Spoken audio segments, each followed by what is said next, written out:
Ay ni tatay ko pag andito siya sa probinsya. Ito yung na-miss ni tatay.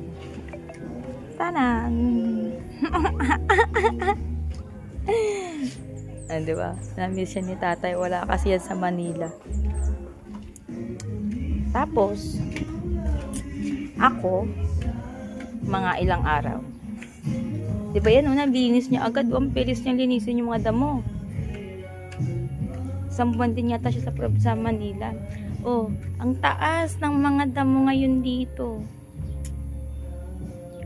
Yung bakod namin na yan, kailangan taasan yan kasi nakukuhanan kami ng kung ano-ano dito. Pwede naman magpaalam kung kukuha kayo ng kangkong, ng kung ano, pwede magpaalam. Hindi naman masama magpaalam. Basta wag lang kukuha ng hindi alam ng may-ari, di ba? Kasi wala rin respeto sa iyong kapwa, sa iyong kapitbahay. Kailangan magkaroon ng respeto.